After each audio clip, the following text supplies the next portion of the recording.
Alright guys, so we are out here in Goa to check out the newly unveiled, let's call it that, Royal Enfield Goan Classic 350.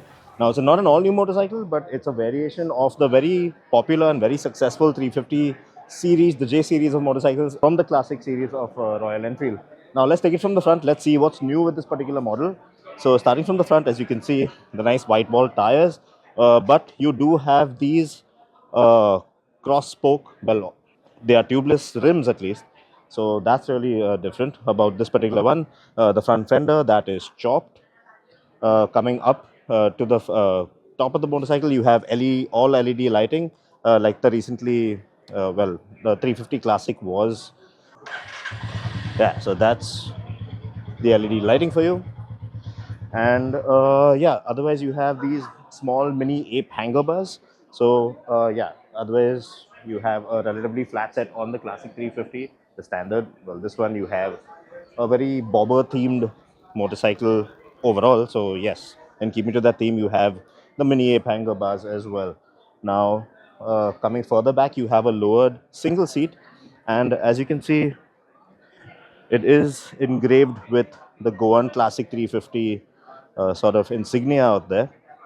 All new color paint schemes as well. This one looks really funky in purple and black. You have a fully blacked out exhaust as well. And the end of the exhaust, as you will notice, is slash cut. So that's really interesting. Maybe that will alter the way this motorcycle sounds. Let's just fire it up for you and check how it sounds.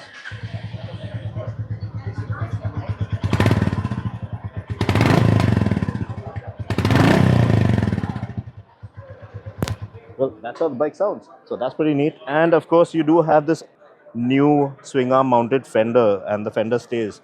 The tail lamp casing has also been revised, and the engine is the same J series. The same motor that we have seen in the classic. It makes the same amount of power, and torque is around little over 20 PS of max power and 27 Nm of max torque. So, yep, that's the same 349cc air and oil cooled engine. And the display now, very similar to what you have on the Classic. You do have a triple navigation pod out there as well. Same setup as the Classic. So, relatively, it is the Classic, but yes, very different. It will cater to a different taste, a very funky taste. And yeah, the bobber style and everything. So, you do have an option of a very different variation of the Classic 350 now. Now, we are going to be riding this motorcycle really soon, after which we will be able to come out with our first ride review once the prices drop at the Royal Enfield Motorverse in the coming days. So, do look out for our review on the motorcycle. It looks really interesting, and what better place to test out the Goan Classic 350 than Goa?